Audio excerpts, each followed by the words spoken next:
Hello and welcome! You just stumbled onto JenPenCreations. And I'm Jen. So today we're gonna be talking about temper tantrums and boundary pushing and sometimes feeling like bad mom or dad because we have to constantly put our children in timeout. And we're also going to touch a little bit on how to treat yourself and how to teach others how to treat you. It's all very important, and it's all coming up today on our episode of JenPenCreations. So, let's get to it.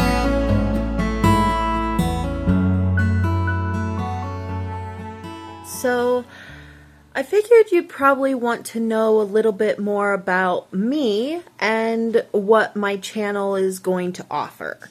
Creating this channel, as you know, for my children and my grandchildren, and basically for them to reference and come back to time and time again whenever they feel like they need advice.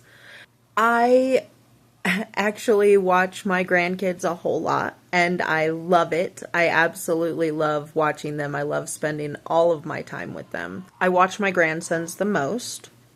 I have 4 of them. I had my 3-year-old grandson yesterday, and oh my goodness, he is so freaking cute and amazing, and I love him so much. But he's 3 right now.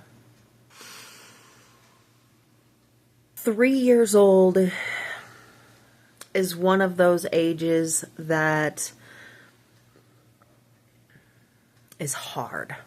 I raised all 4 of my kids, and I'm going to tell you, like I was telling my oldest daughter yesterday, when she was 3, I thought it was just her. I thought my kid was just a psycho, and it was just really crazy.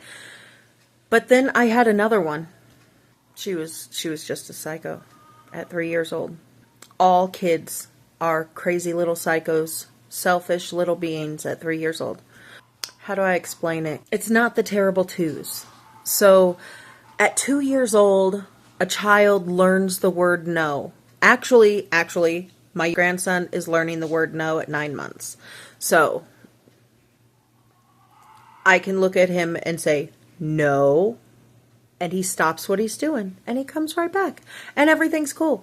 It's actually quite fantastic. But I know that the time is going to come when he turns 3, and all of that stuff is going to go out the door.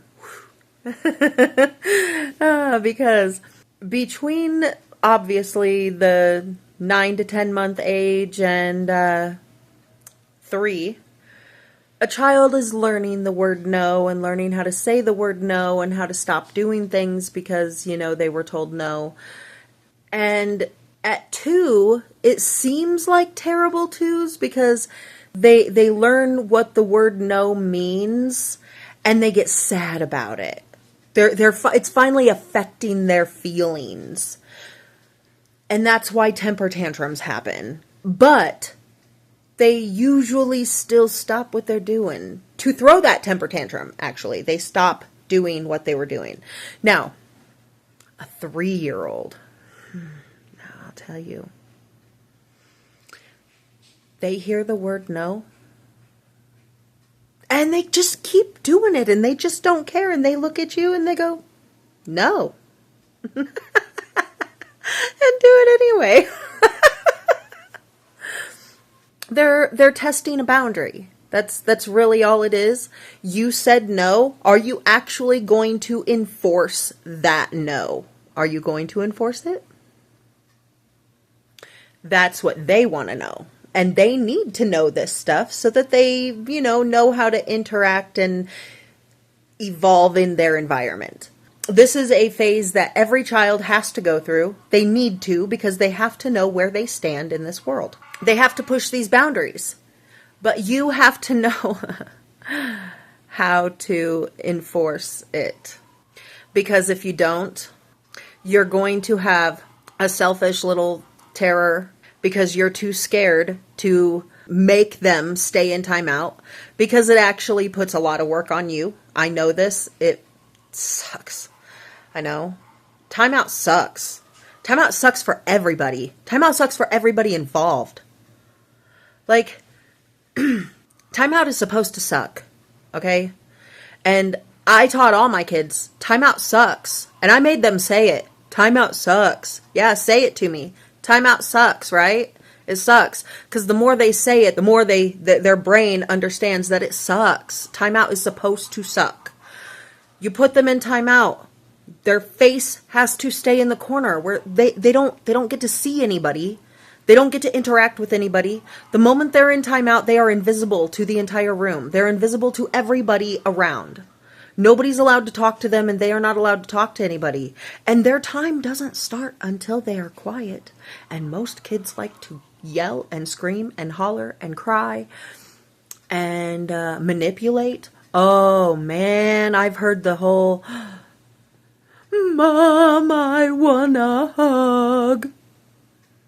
Yeah, that one, after they were being a major monster of a booty head. Got themselves put in the corner. All of a sudden, they're trying to play at your heartstrings. You tell them, your time doesn't start until you're quiet. You can have a hug when it's over. Put your nose in the corner. And you just have to stand your ground. You are bigger, badder, and older than them, which means your will has to always be stronger than theirs.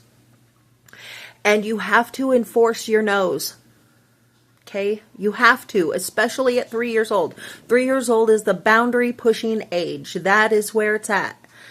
My 3-year-old grandson, I love him so much, and I will watch him at least once a week. He is like 5 handfuls, and you only have 2 hands. So he doesn't like to listen. He doesn't like to respect boundaries at this point. He's learning that timeout sucks.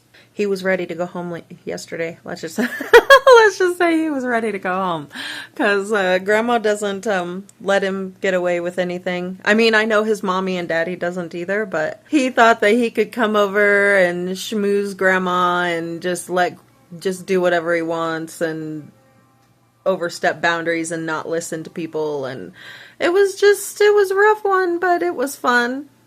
We still had a good day. We did make it to the grocery store, so woohoo for that. Just to let you guys know, you really need to remember, you teach people how to treat you in this world. You are on an ongoing path, and you're going to come across some different characters in your life.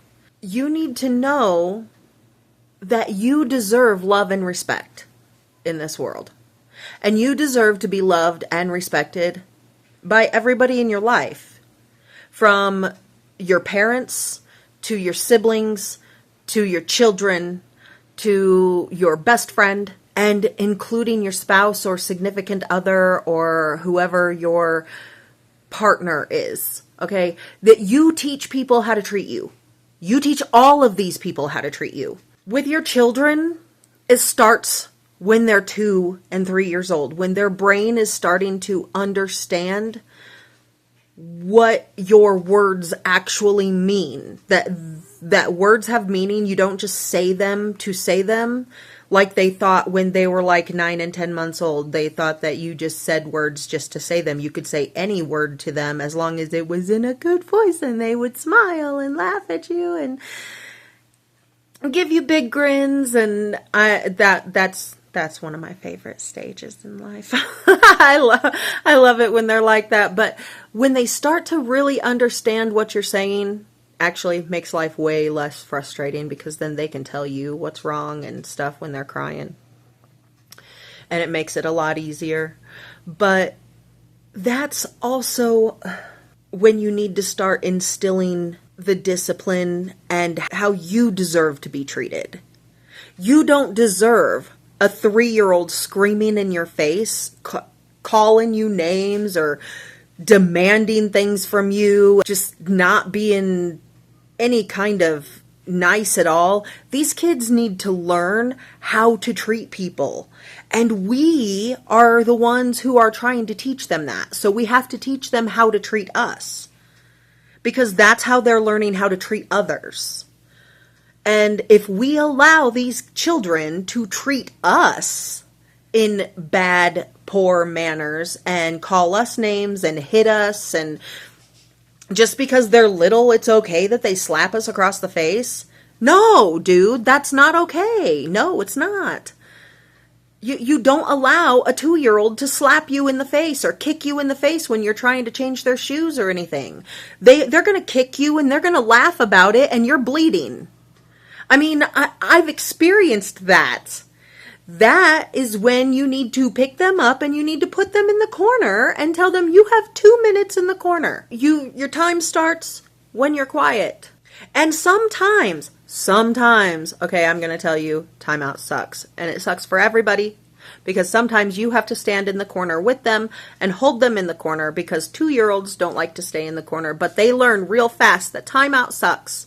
You got to teach them this. Timeout sucks. And then every single time that they're being a booty head after that, you look at them and you're like, you want to go in the corner? And they go, no. Oh, you better stop doing that. And then they stop. They're learning. It's called discipline for a reason. You don't have to scream in their face. You don't have to call them names. You don't have to be abusive to them. You just got to put them in timeout and make it real and make it sucky, because timeout sucks. But just remember, step back, take a breath.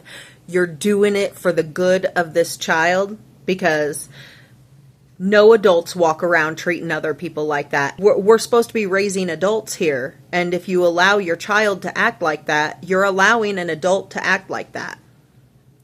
Remember, we're not raising babies. We're raising adults in this world. So I love you all.